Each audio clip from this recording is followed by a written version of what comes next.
Hi, Charlie. You know, it was really cold out there on the way to work. Well, we do have weather in Southern California, you know. There was actually a taste of fall in the air. And it's early, too. It's only January. Hey, listen, I heard about that judges' symposium on the radio in the car. Radio? Is that how you keep up on the news? Well, I don't have to stay on top of the news. I've got you to do that. Right. I heard it on TV last night. Rossi and the animal are on their way. Good, because Judge Marston is going to run for governor, and he's supposed to give his big crime speech. What's his position? Anything that's popular. Right now, it's lock him up and throw away the key. But I sort of like the guy. He'll be a disaster if he's elected, but he's a great guy to have drinks with. Maybe we should elect him to the bar. Don't look at me like that, Charlie, and then repeat it later like it was your joke.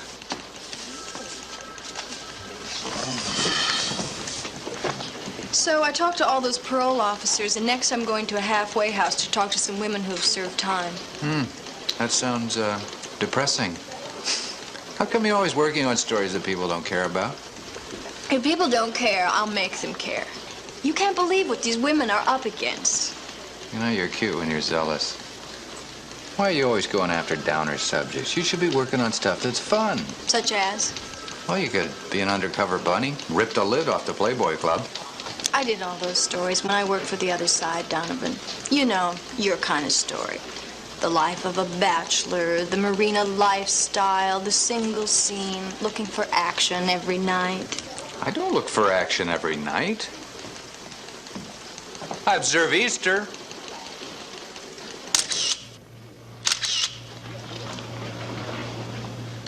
Will you cut that out? You can send it to your mother. Here comes Marston. Judge Marston. Hey, hi, Pete. Joe. Of course. What are you going to tell him in there? Oh, same old stuff. Can't ruffle the judicial feathers. Of course, I'll be terrifically eloquent. How about a little something for the record? Something for the record. Yeah.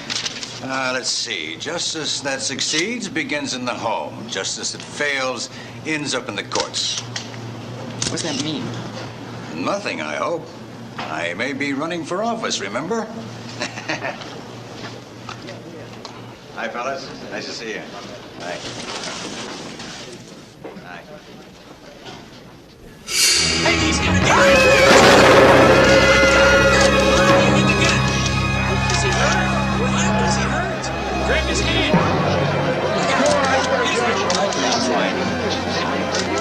Anybody hurt? No. Thank God. There's someone knocked the gun down. Who did it? I don't see him. Where'd he go? Who was it? He's a tall and short one. No, he didn't. He came from over there by the door. Maybe he looked us. What did he look like? Which one showed the guy that saved Marston's life? This one? This one? He has a nice back and cute ears. And this one. He's not a security man? No. Just a guy in the crowd, then. What's the guy's name? He just did his hero number and split. He just split. Journalism 1, Rossi. Who, what, when, where, why. Get the names. Come on, Lou. I took journalism 1. Matter of fact, I got an A+. He just vanished into the crowd without a trace. He didn't even leave a silver bullet? Nobody knew who he was. Everyone's attention was on the man with the gun. When we looked around, the guy was gone. Okay, Rossi. Journalism 2. The reporter as detective. What's in this picture that you've missed? Well, let's see. Is there a clock with no hands? A teapot with no spout. You'll notice that in this shot, the mystery man is not just knocking the suspect's gun aside, but actually appears to be grabbing the gun itself. What does that mean to you? Fingerprints. The man's fingerprints are on the barrel of the gun. Now, the police don't know that. We know it because we have a picture of it. I'll get on it. You want me to go with him? For what? To take pictures. Of what? Him making a phone call from his desk? He's just gonna call the cops. Then I'll wait here. Ah. Now, the cops can probably run those prints through their computers and have our mystery man in a couple of hours. See? Easy. Hey, that's pretty good. Journalism, too.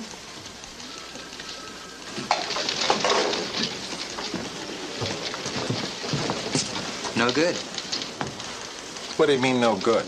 Well, they already dusted the gun, but they tell me you need a complete set of 10 prints to make an identification. You gotta be kidding. A complete set of 10 prints. I wonder how many crooks take the time. Now what? Now, we use the resources of a major newspaper. We run the story and we run this. Blow it up. Ask our readers, who is this man? You really want to sell a few extra papers, don't you? Well, we have a hero here, and you know what sells more papers than anything else? Heroes. Now, grisly sex crimes. But me, I'm a simple guy. I love a hero.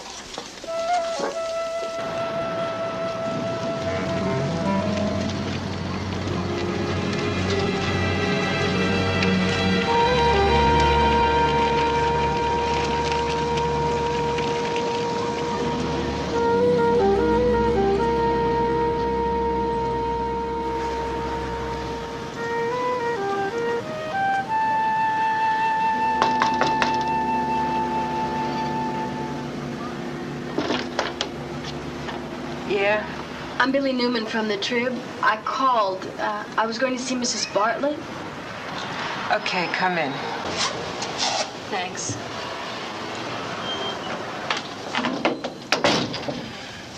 Bartlett's out.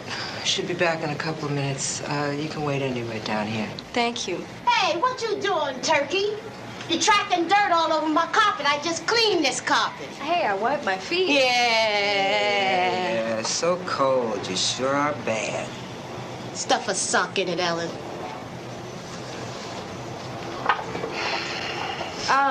Mrs. Bartlett's not back yet, huh? No. Everyone's in here.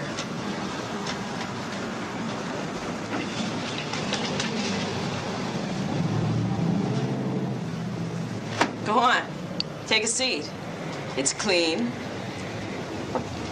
You the reporter Bartlett said was coming? Yes. My name's Billy. Okay, Pat, you're on. Our job interview dress. We all share it. It's the hardest working dress in town. It's gotten the girls 8 jobs. Oh, no, I don't have any stockings. Can anyone loan me a pair of stockings? Pat, they're not going to hire you for your legs on an assembly line. Are you sure? I just don't want to mess up this interview. You won't. Oh, here are the keys to the car. It's running pretty good. All the gears work, except reverse. Well, how am I going to park? Use a heel. And what if I have to go in reverse? Just keep trucking forward, baby.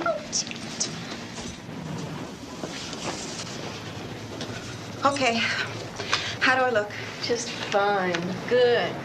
All right, now, do I have everything? Got my application, got my purse, got the keys. You got your resume? What's that? That's a list of the jobs you had before this. Oh, before this, I was a hooker. Well, then I guess you don't need a resume. Good luck. Yeah. Okay. The women are very supportive of each other, and that's very important because when you come out of that jail, especially if you've been in there for a few years, you come out with nothing. No family, no skills, no money, no confidence. So do the women get back into society? 2/3 end up back inside, unless they come here. And then it's 1/3. Then everybody must really be behind you on this. Sure. We were doing all right for a while when we were the Inn charity. In Beverly Hills, they were giving parties where we'd bring the girls over, you know, meet a real ex-hooker. But now that crowd has moved on to whatever is fashionable, and we're scraping for ways to pay the rent. That halfway house is doing such a great job. The only trouble is they're almost broke. City desk. Yeah, Tim, what can I do for you? You see, they really need money, and they need it fast. He's here now? Well, send him up. Send him up. See, the problem is that they just don't have the resources to keep going. What's this for? I thought you said you needed money. No. The halfway house needs $500 to pay this month's rent. Oh, I don't think I can afford that much. No, I'm not taking up a collection around here. I just thought if I mentioned their financial problems in my story that people might want to help. Fine. Have you heard a word I've said? Of course. I'm a city editor. I can talk and work and listen to you at the same time. So you think I should write that story? What story? Go ahead. Maybe you'll get a response to it. Talk about response to stories. We must have gotten 200 phone calls on that Who Is This Man piece we ran. I just got one from a woman who thought it might be her husband. Hasn't seen him in 5 years. Just asked us if it turned out to be him, will we please send him home? All kinds of people out there. Yeah, but to be the man we're looking for, he would have had to have been at the hotel at the time of the shooting. Thanks anyway. Rossi. No, if you were the guy, I think you'd know it.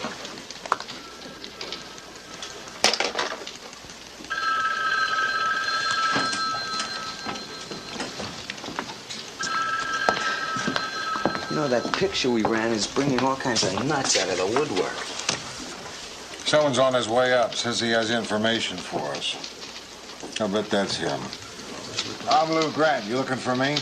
Yeah. That guy whose picture's in the paper. Yeah. I know him. Oh? I know him real well. You sure? Of course I'm sure. I saw him every day for 3 years when we served time together. We were cellmates.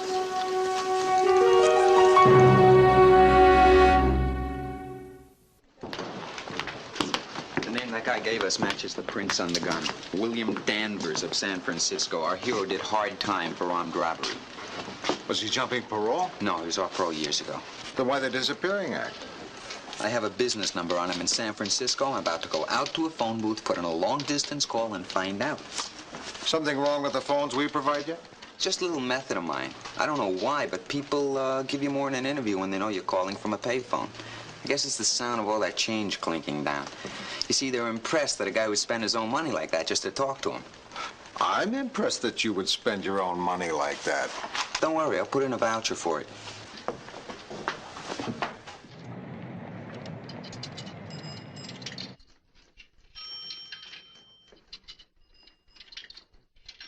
Go ahead, please. Hello, Danvers and Arno. Can I help you? Oh, wait a second, please. Just a minute. I haven't finished putting all these coins in the payphone.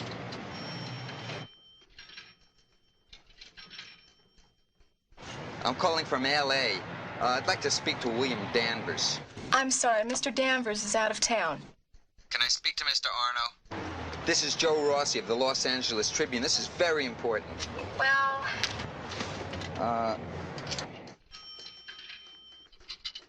Just a moment, I'll put him on. Hello? Mr. Arno. I'm calling about William Danvers. Is it true he was in Los Angeles yesterday? Yes, he was. And was he, would you know, the man who saved Judge Marston's life? Yes, he was the one.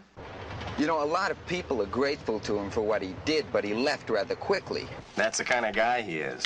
We have also learned that William Danvers served 4 years at Folsom Prison. Hello? Mr. Arno? Yes? Were you aware of that, of Danvers' record? Of course I'm aware of it.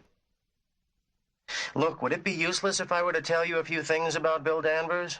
Because I guess I know him about as well as anybody does. No, that's why I'm calling.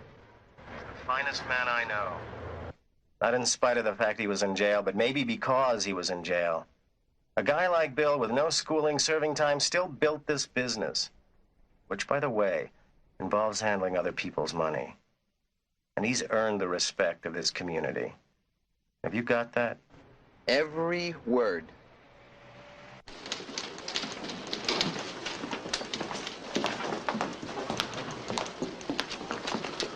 What was the name of that halfway house you went to? Magnum House. This just came in. It's closing down. That can't be. I was just there. I know they're having money problems, but Sounds like you got the lead for your story. this is so stupid. This is one of the few places that's doing anything for these women. So now write me an objective piece on the closing of a halfway house. Yeah, it'll be objective. It'll have all the facts. And those facts are going to break people's hearts. I'm going to keep that place open if I have to raise the money myself. Lily, What? try to take a little more interest in your work. This is nice, Lou. The hero who saves the life of right-wing judge turns out to be an ex-con. Isn't that terrific? So who is this fellow, Lou? Well, he lives up in San Francisco. He has a successful business management. Handles the accounts of a lot of well-off professional people. From convict to business manager. From prison to handling other people's money. I've known a lot of business managers who've done it the other way around. Apparently, this guy got his start by investing the money of some of the other prisoners. So his background hasn't hindered him. No, he's a big success. You know, this would be a terrific piece to run along with Billy's story on that halfway house closing down. You know, on the one hand, here's an ex-con who made good. And Sort of rocks to riches. Anyway, I figure it's a natural time with the story of these girls who used to be in jail and are having their halfway house taken away. Sounds good. This does make the front page entirely local. All local? Darn. Do you mind if we keep the little box for the weather? No, that's local, too.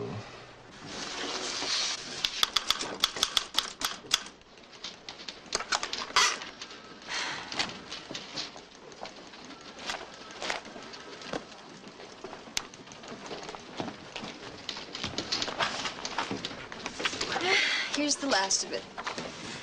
I put everything I've got into this. Yeah, but is it any good? Good night, Donovan.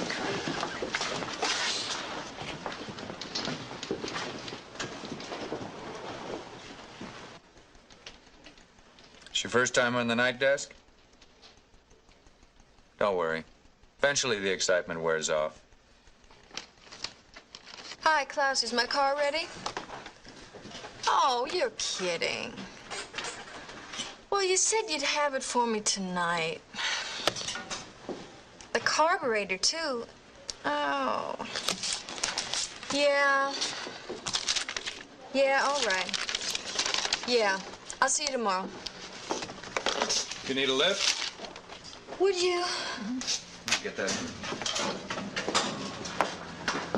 You hungry? We can stop for something on the way. Oh, no, I feel too grubby to go into a restaurant. Yeah, so do I. Listen, why don't you come over? I'll fix some eggs. You probably eat out all the time anyway. That's right, I do. And when I eat home, I usually have eggs. Good, then you probably like them. Hi, sailor. Buy me a drink? Billy got a story in? When I left upstairs, she was just finishing it. Always takes her longer than it takes me. She feels she has to suffer to make it any good. To me, a story's just a story. I read yours. What'd you think? I think it'll win you a Pulitzer Prize.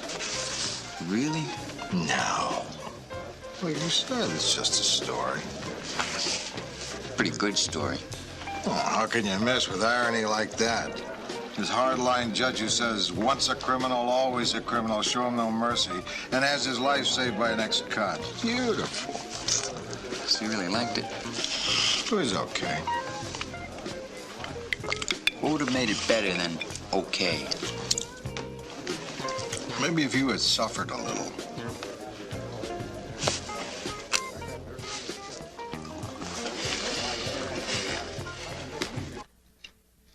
Where did you learn to cook like this? I was with the AP in Paris for a while. And you got exposed to French cooking? I got exposed to a French woman. Her ex-husband was a chef. She taught me what he taught her. Oh. And And then she taught me what she taught him. How to make anything terrific by sauteing it in butter and onions. She could make the box the eggs came in taste delicious. So what happened? I gained about 12 pounds. No, I mean between you and the woman. Well, she told me, but she forgot to tell her husband that he was ex. So he came over and he tried to saute me. He was so upset he forgot the butter and onions. Oh, thanks, Donovan. What for? For a minute there, I stopped thinking about the halfway house. Oh, I'm so depressed. Hey, come on.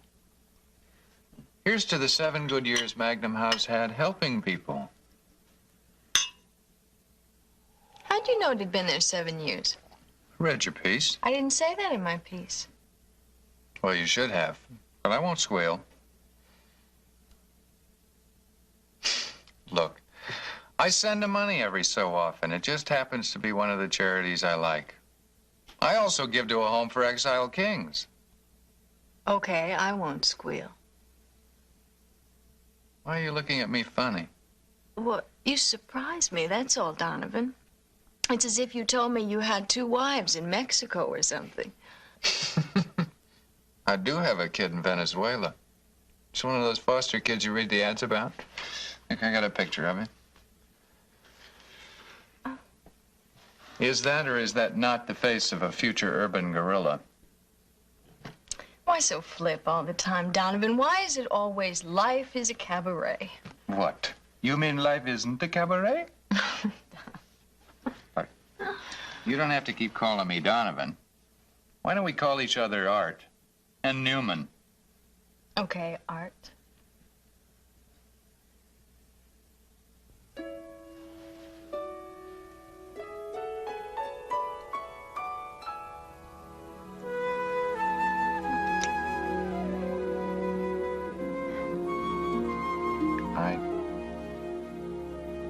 I didn't know that was going to happen, Newman. Neither did I. Some more wine? Maybe. Later. Yeah, well, can I see you a little later, Mrs. Pinchon, because we're running pretty heavy right now. Okay, I'll be right up.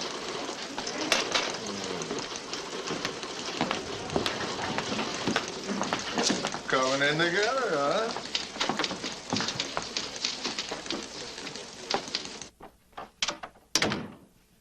Yes?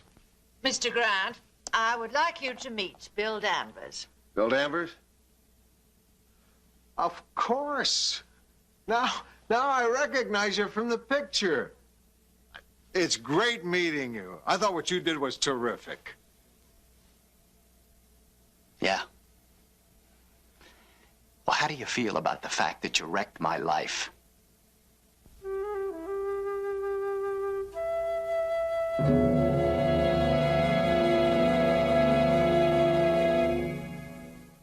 Mr. Danvers, if you'll calm down, we're going to understand each other a lot better. Well, it's a little hard to be calm. Do you realize in my business I depend on people's trust? The people do trust you. Yeah, that was before you decided to inform the world that I was a crook. But you're not a criminal. You served your time. Would you mind telling that to my clients? Well, they must have known about your record. And where did you get that idea? Your partner knew. Yeah, but nobody else did. Nobody. Since you printed that story, 3 of my clients have taken their accounts elsewhere, and 4 others are having us audited. I'm really sorry. Yeah, well, sorry doesn't quite do it. No, of course it doesn't.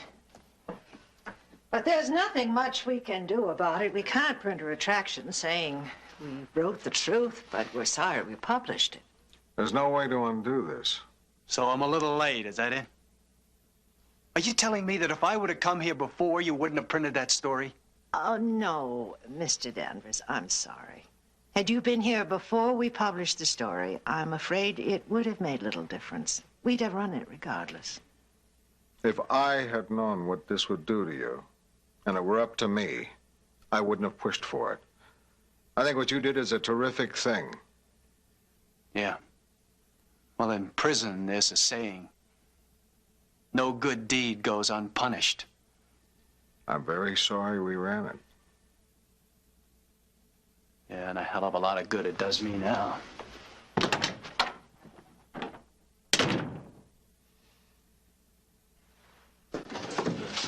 Oh, hi, Billy. You see the stack of mail my halfway house story brought in? No, where is it? Here. The extent of the public's outcry to closing down that place. Sometimes it happens that way, Billy. But I really thought I'd written a good piece. It was an excellent piece. It was very well written. But people just don't feel the same way about women who've been in prison as they do about orphans at Christmas time. The situation these women are in is as bad as that. Worse. They're not cute, and they've committed crimes. So they can never pay for their mistakes? Maybe not. Billy, you have to realize that to the average person, a woman who has committed a crime isn't very human. It's cold in here. Well, what'd you expect? They turned off the heat. Can't somebody light a fire or something? What are we gonna do to get some heat in here? Been burning the place down. Hey, Corey, ain't it your turn to do the fireplace this week? Don't feel like doing nothing. I'll start a fire. I'll help you. At least we won't have no more work assignments. Anybody hear from Pat? She said she was working late. She gets here when she gets here, and if she doesn't get here, she misses the party. So Pat got the job? Yeah, in a food processing plant. I guess she'd rather have a drink after work than come back to the morgue. What we're supposed to be doing here this evening is having a wake, not just a funeral. I'm awake. Oh, come on. I just want to thank Billy for bringing over a couple of extra bottles. Yeah, yeah. I'd like to thank her for bringing him. You're welcome to the wine. Hey, you can't blame her. He sure is clean, hey? Like your threads. Thank you. He dresses like Hobie. No, he doesn't. Who's Hobie? Oh, he's got this corner on Crenshaw. Hobie's got style. He's got style. It's not the same. Sure it is. No, it isn't. I'll prove it. Hey. You got a purple suit. No. All right.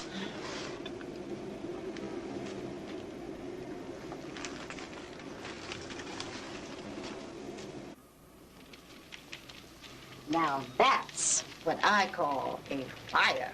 All right, girl. Isn't that great? Last night here, and the damn fireplace finally works. Give me something else to miss. Of course, on the other hand, I miss everything. I even missed prison when I first got out. Listen, I think that every once in a while we should get together and have a reunion. Yeah, let's just not do it on street corners. We can get in trouble that way. I know it. Pat. Oh, hi, boys and girls. Come on over. We're having a wake. Yeah, I'd like to join you, but I just don't have time. See, I just come to get some of my things. Pat, you can't run out and party. Just leave me alone, huh? Okay. Just don't forget the $2 you owe in your room rent. No, that doesn't matter now. Oh, no. No. Let's, get it straight, huh?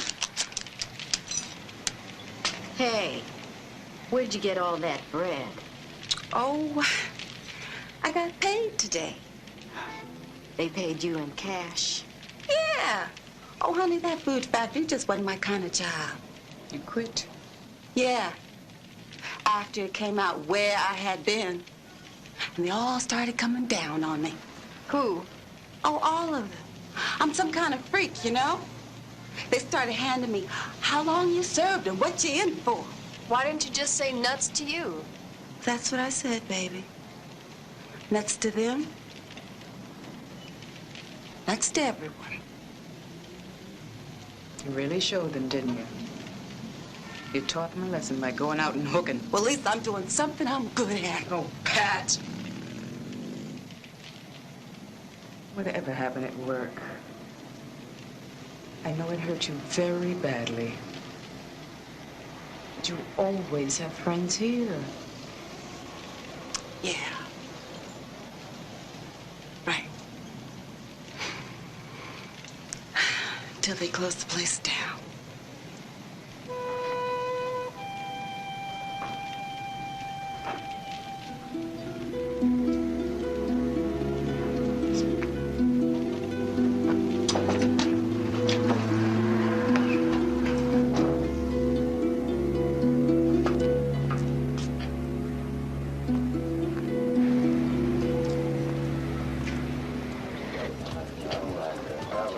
Just yesterday, I was thinking how I had this great story about a hero ex-con.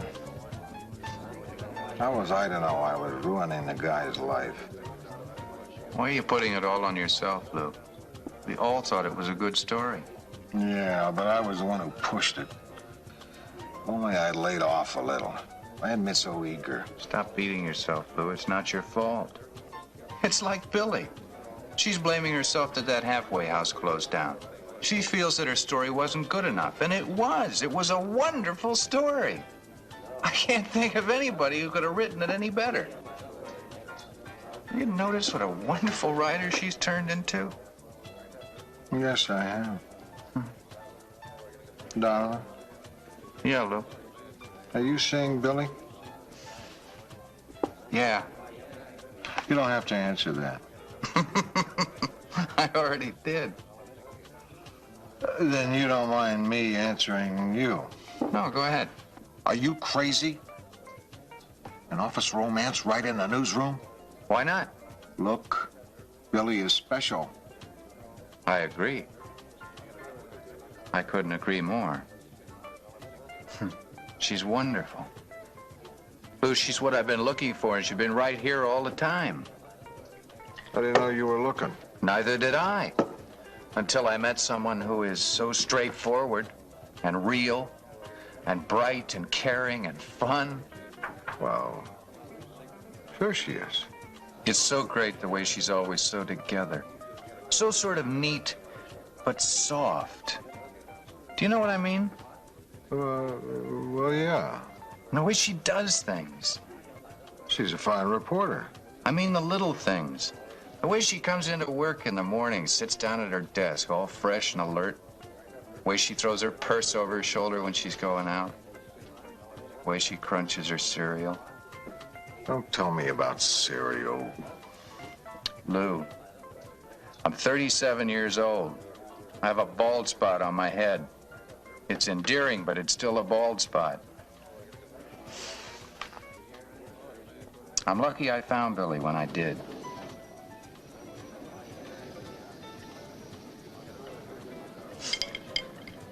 It's that place on the left. You missed it. The place on the left. Great shape. Oh, this is wonderful.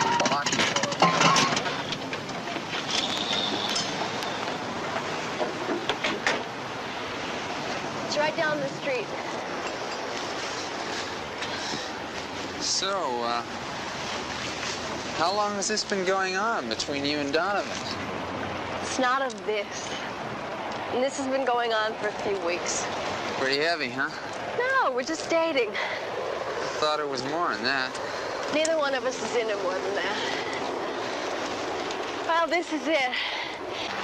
Get lots of pictures of empty rooms and things packed, the place nearly deserted. Really bleak. You don't give up, do you?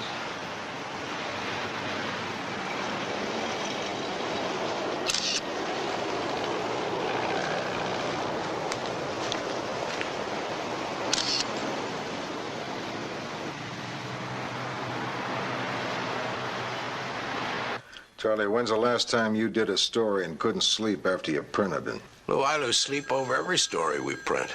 Remember before I became a managing editor? I used to be robust. I'm not talking about taking an extra hour to fall asleep. I'm talking about night sweats, about changing the sheets at 4 in the morning. How long's it been since you did that? That's been a while. It's the Danvers thing, huh? Yeah. Look, I want to do a follow-up on that story.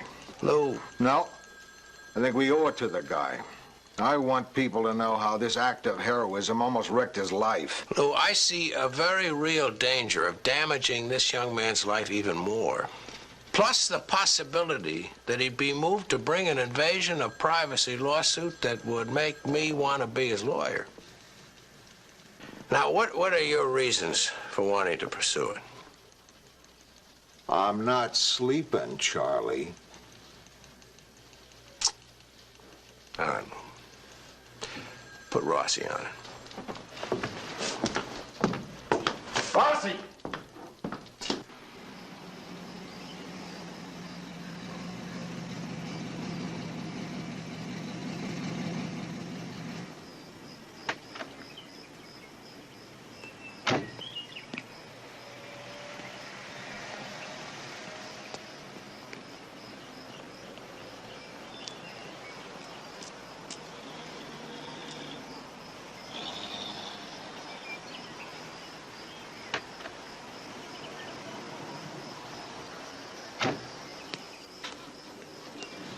Mr. Danvers, I was just going up to see you. Why don't you just get lost, Mr. Rossi?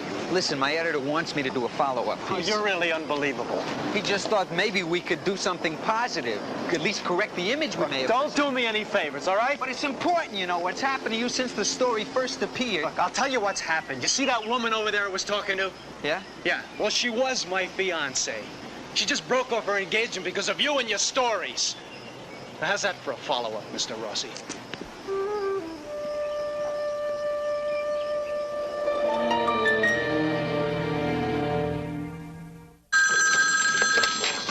City desk. Yeah, I'm in charge of assigning reporters.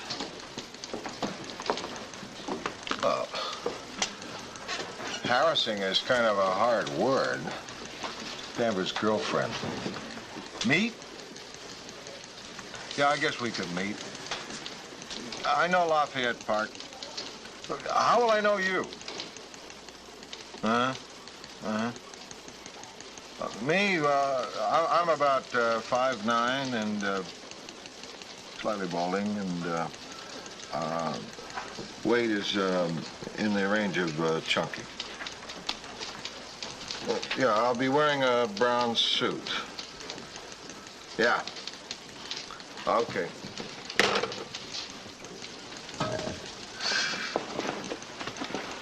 Danvers' girlfriend, fiance. Didn't Rossi say she broke up with him? Yeah, that's the one. Do I detect a twinge of guilt? Twinge? Yeah, I guess you could say that. Twinge.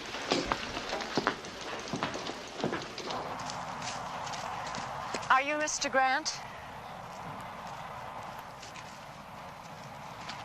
Excuse me, are you Mr. Grant? Hey! Over here! Mr. Grant? Yes. Leslie Williams. You said you'd be wearing a brown suit. I didn't say I'd be holding a brown bag with a bottle of Muscatel in it. It's cold. Do you mind walking? Oh, fine.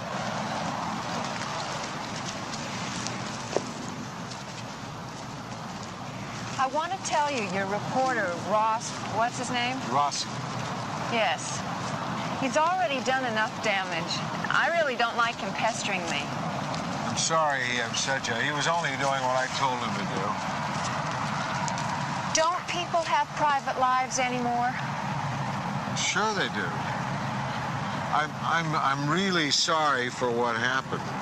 Oh, you're sorry. I was going to be married next month. I was going to marry this terrific guy, this kind, warm, and bright man I thought I knew. And then a story comes out in your newspaper and it's all gone. Everything has changed. But it doesn't have to be. Do you want someone to talk you out of breaking up with Bill? Because I can say some good things about him. He's got guts and intelligence and integrity? Look, that's all easy for you to say. I was in love with him, but I knew him a year and he didn't tell me about his background. Not a clue.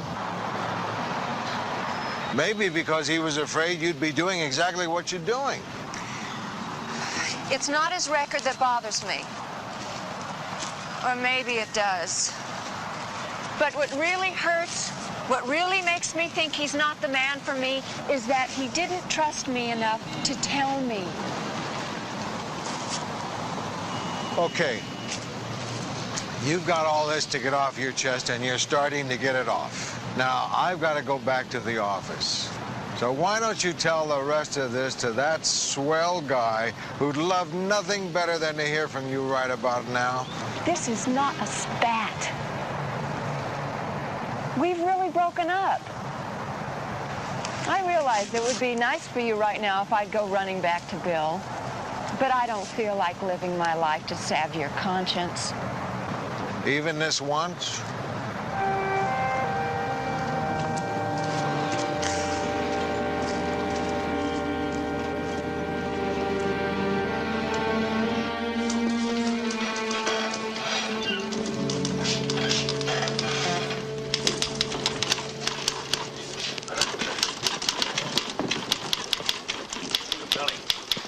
You got him in? Sure. Kind of a nice thing happened. You've heard of the Arnold Fruehling Foundation? Sure. They've come through with a grant for Magnum House. Really? Yeah.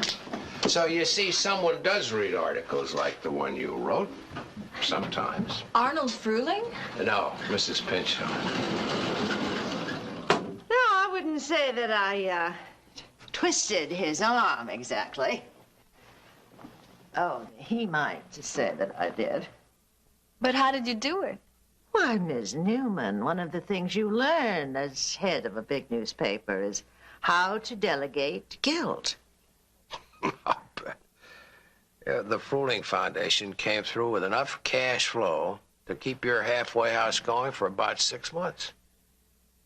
Oh, well, that should give them some breathing space, at least. I was quite moved by your article. I had never really considered the plight of women who'd been in prison. It's terrible. It's so hard for them. You know, we should hire some of these women here on the paper. Well, I don't think there's anything in our hiring policy to prevent that, is there, Mr. Hume? No, absolutely not. But have we ever hired an ex-convict? Oh, frankly, I don't know. I know. I checked. How ungracious of you. Why haven't we, Mr. Hume? I don't know. I guess because we just haven't done it. You realize this young woman has us up against the wall. And in the future, if we find any qualified ex-convicts, I think we should hire them. Find them? I'll send you all you want. Thank you.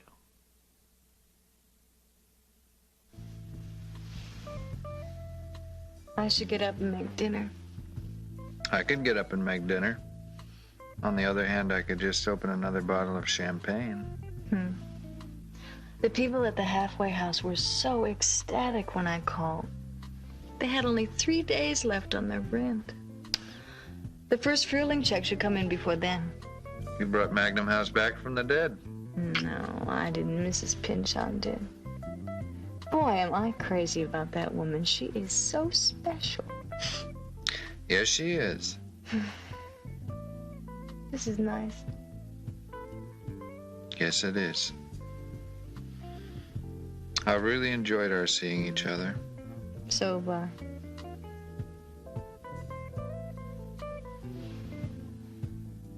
Let's make it permanent.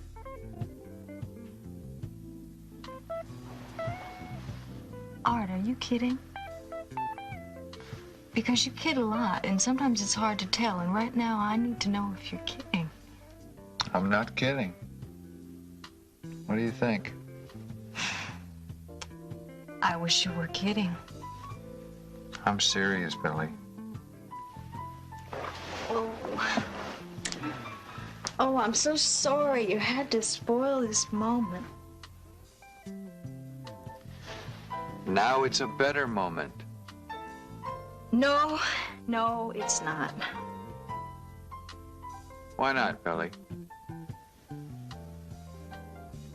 I just don't see permanent relationships for me. Never? Well, not now. Not for a long time. Well, maybe not ever. I thought you felt the same way. I guess I did. But, you can't do the single thing forever. Why not? Because there comes a point when it's time to settle down. And I came along at that point. That isn't what I meant. But it's true, isn't it? Oh, look, Art, I think I know you. I think you've decided you want something right now, and I fit the bill. Not perfectly. All right, not perfectly. But sometimes people make me feel bad about being single. There's all this social pressure to get married, to settle down. Everyone knows the pressure's there for women, but I guess it's there for men, too. Maybe that's what you're feeling right now. You know, you don't have to get married. I don't.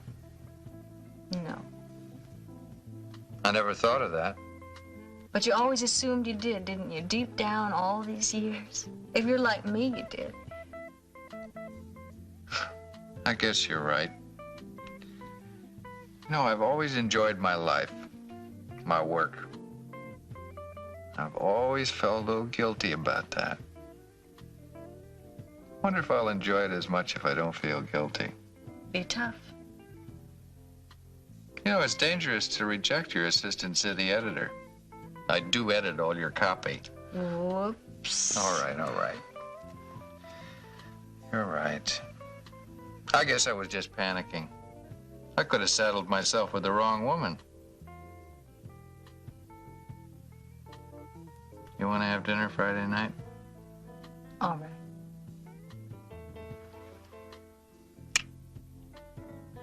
All right.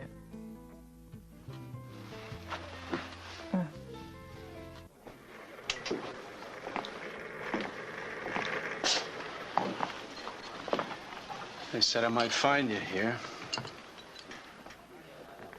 Sit down. Have a drink. But please don't tell me any more about your life. Scotch rocks. I just talked to Leslie. You did? Yeah. She wants you to stay away from her. She wants Rossi to stay away from her.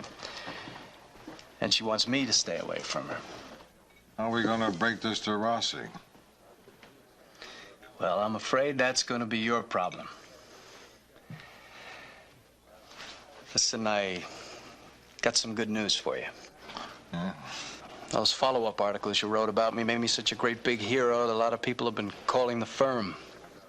You got us a lot of new clients. You're not just saying this. Oh, a lot of the old clients have decided to stick. Hey, that's great. That's wonderful. See, that's the best news. So in a way, maybe we really did do you a favor. I wouldn't go that far.